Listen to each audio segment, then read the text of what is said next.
This is Sam Hatch of the House of Zazz, here with Bobby Blitz from Overkill. Welcome aboard, man. Hey, what do you say, Sam? Good to be here. It's funny, the interviews like this, it's like the long con for me, because I've been doing the show for a while, and I get to interview people, and then every once in a while I get a call, hey, do you want to help promote the new Overkill album? And I'm like, yeah, but I have to play it cool. The whole reason I did this in the first place is to get to talk to Overkill, yeah? So, thanks for calling in, man. It took all these years to have me finally call, huh? I know, right? Now I can retire tomorrow.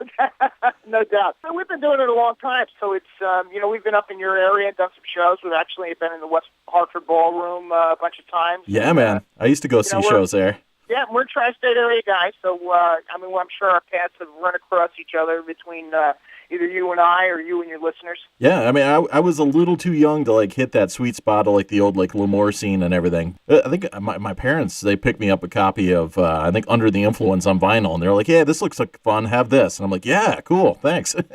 Hey, that is some good parents, man. You know, right? They also made the mistake of getting me there was that punk band that was also called Overkill, and I was like, what's this? This isn't the same band, but they tried. Well, and that's what it's all about. If they can try and make it happen and make a kid's life happy with Under the Influence, kudos to them. And then I was smart enough to go pick up the Fuck You EP on my own, so I knew I was on the right path at that point. Thanks, Mom.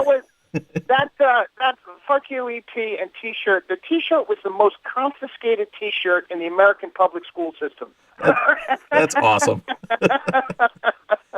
And yeah, hey, Connecticut was kind of important to you guys too, because you were recording albums here left and right for a period there at Carriage House back in the day. Yeah, we did a lot of work at the Carriage House, and then another studio in Stamford. Ambience. We've done some work, a live record, and also a record called W.F.O.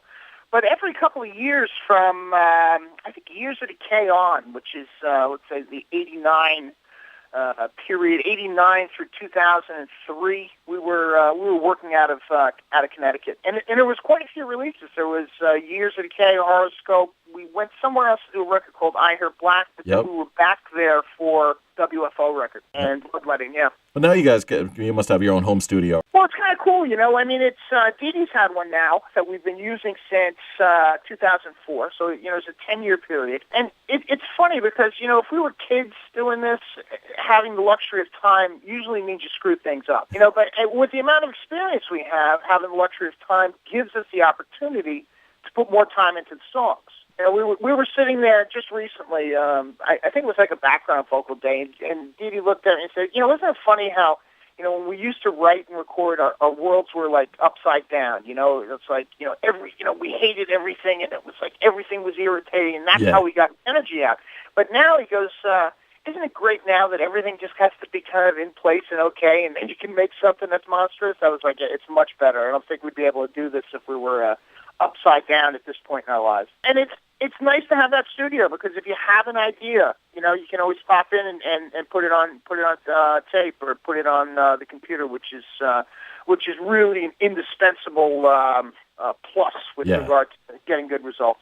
So there's a lyric video floating around for Armorist. It seems to be working. Immediately, I got an email from a friend out in Vegas who's a big Overkill fan, and it just said, Armory! So it's already working its way into people's heads, I think. Their heads and their hearts.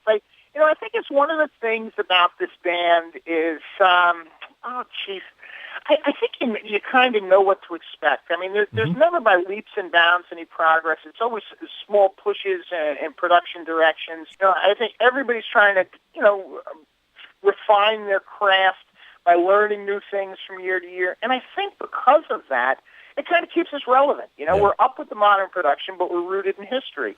We're willing to kind of push the envelope a little bit, but we're still rooted in that history. So you kind of get the best of both worlds. So you get a relevant contemporary presentation that's been rooted back to when your parents were buying you that, Under the Influence on vinyl. So it's kind of cool to get the best of both worlds. Yeah, there's even something like maybe about the guitar tone or something on the track. It would almost feel home on one of those old Terry Date records, but it's still modern and punchy and in your face. But isn't that what we kind of want to do?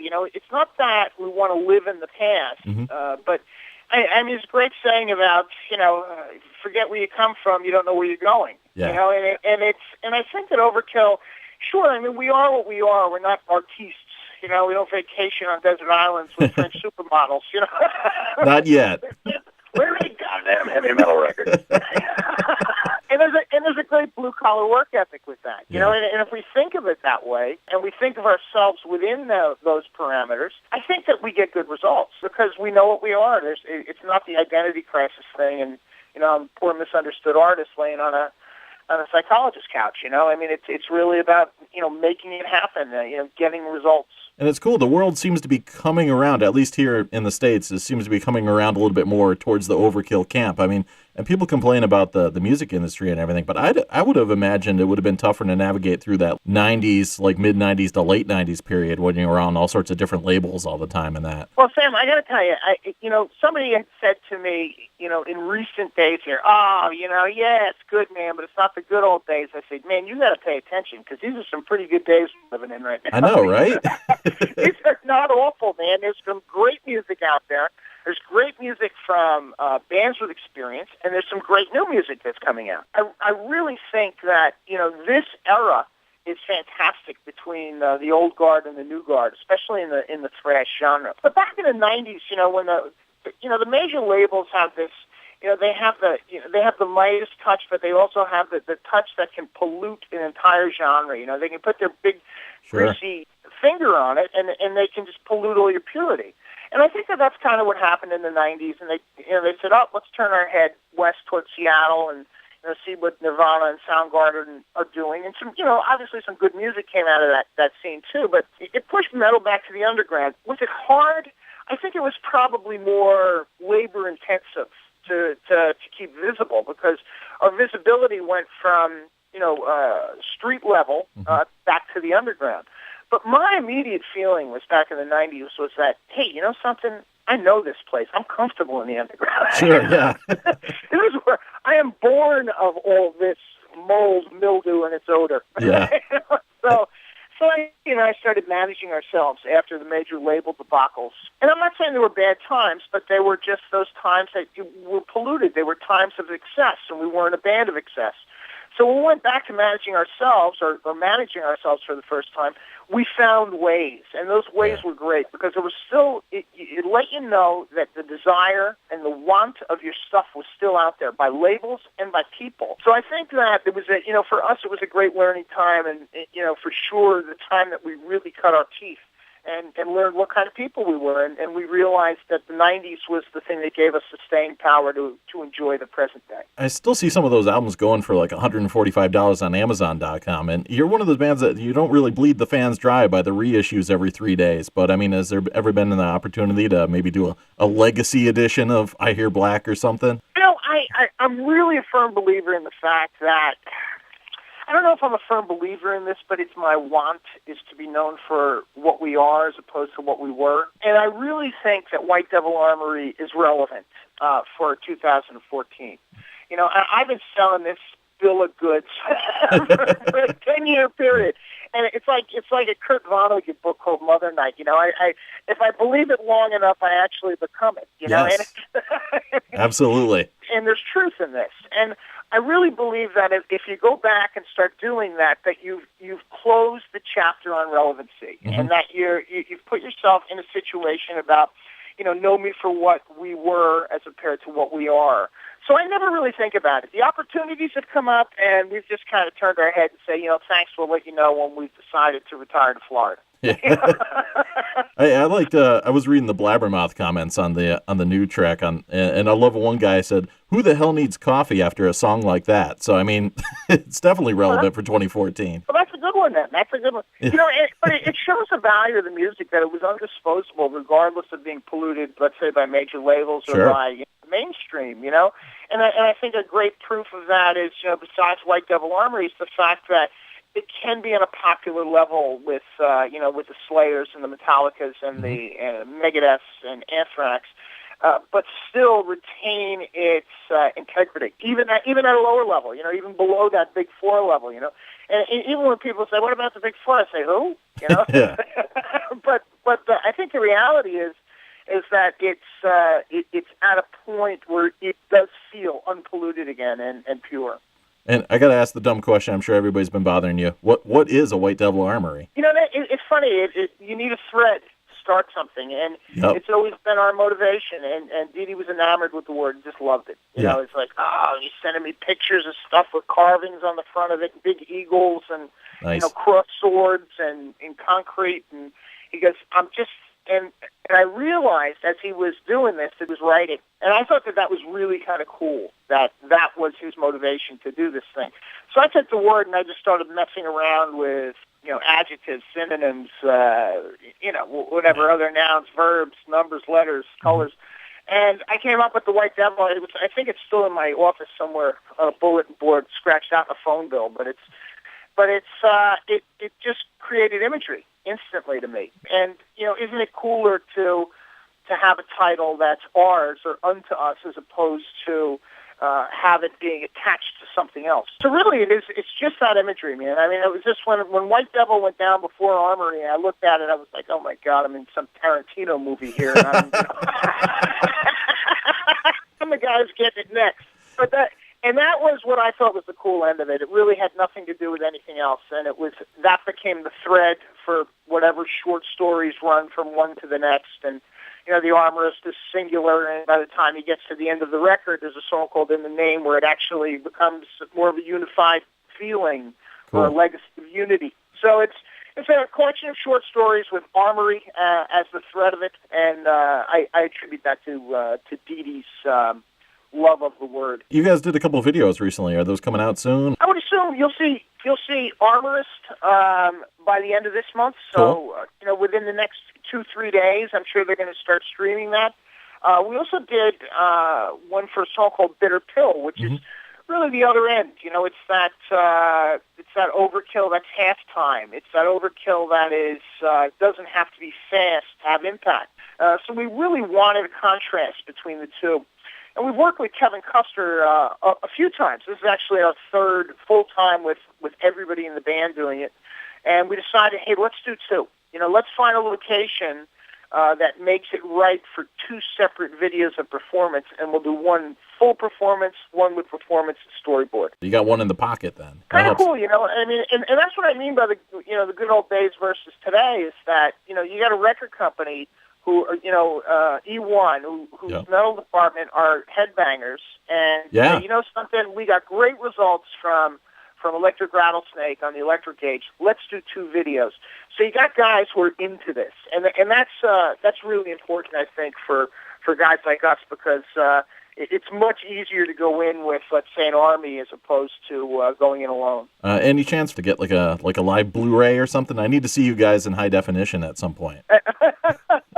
For the DVD kind of a thing. Yeah. It's been a while, right? Jeez, yeah. I mean, I think the last one was like 2000. And, we talk about it. It's always kind of like, it always kind of floats around in contracts and we're willing to do them, but we always want to do it like, we always want to do it way big. I guess that's what Overkill's all about. I think if you look into our history, even before we were signed, we had, a stage show that would look good at Radio City. I mean, this was kind of our mentality. More is good, bigger is better. And that was.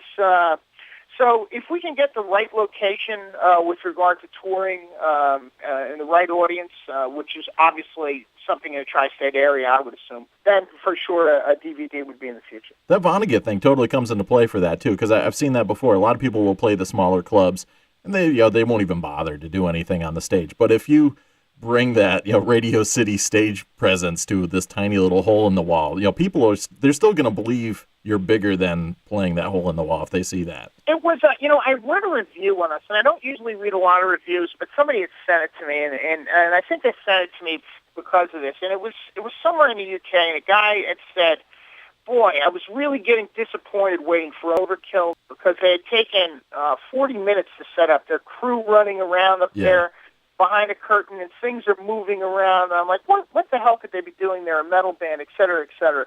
And in any case, he said, when the curtain opened, I realized that it was worth the wait. My point is that sometimes that's the way people do present themselves. And, this is a big genre. It's the way I think we've always thought of it is metal and thrash metal is huge and encompasses not just our movement, but our lives in many cases.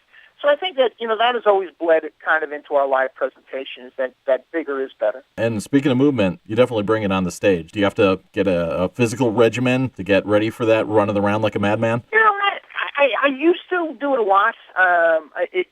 Things change physically, and I think I realized that, and what I needed when I was 35 or 45, I don't need now at 55. Yeah. I need a lot more cardio, and I have a fantastic dog who likes to hike the mountains daily and take walks. So I mean, it's more about that with kind of a minimal. It's a lot of cardio. It's a lot of just real simple exercises, a lot of breathing stuff. But it's not like it's this strict regimen. I'm only drinking V8 juice and sucking lemons. It's not that. It's like, is there a cold Heineken in there? I don't really worry about it. It's never failed to this point, and I think it's that kind of drug-induced high that comes with, all that big we talked about prior to this, and I've been chasing that high for 30 years, and that's a hell of a motivation in itself. And you guys are going to be rolling through Hartford in September, so we got a little time to prepare. But what are you going to drop on our heads this time, stage-wise? Well, I think it's going to be business as usual. Just kind of how it's talked, and that's not a bad thing because business is good. It's not a bad thing. So it's. I think what you're going to see is the norm. I'm not sure if Prong is on these shows yet. They're at the Hartford one, I think. Yeah, and we're taking them to Europe right after that. So I love going out with those guys. I love all their stuff. Tommy from the early days. So yeah, I mean, expect full-on Overkill. That's the best way to put it. And there's a couple different versions of the album coming out too. I think there's one with some bonus tracks and all that stuff. So the collectors like me should have a ball with that. Yeah, there's some bonus track material. Nuclear Blast is doing. We're doing. What did we do? Mark Tornilla from Accept TT Quick. Oh yeah. He did a duet, which we thought would be kind of a cool cover. Our voices, to some degree, are cut from the same cloth, and he's one of those guys. It was a really cool negotiation. I'm like, hey man, you want to duet with me on a record? He goes, anything for a Jersey guy. Yeah. Hey man, those new Accept albums are badass too. So. Yeah, I mean he fits that great. And we wrote another song that's an original kind of goes back to that kind of punk vibe that we've had as kids. More of a punky type tune, song called The Fighting Song. And there may be another one that shows up. Dee Dee and I actually sang a duet and a Cash song too. So it's you never know. Well, I look forward to that hitting the stores. I'll go pick up my copy and covet it. And you stop by to see your parents. Tell them thank you from me. Thanks. Bobby says thanks for buying that Under the Influence LP. I've still got it, too, so maybe I'll bring it. Get an autograph or something. Thanks for calling in, man. Nice talking to you, Sam.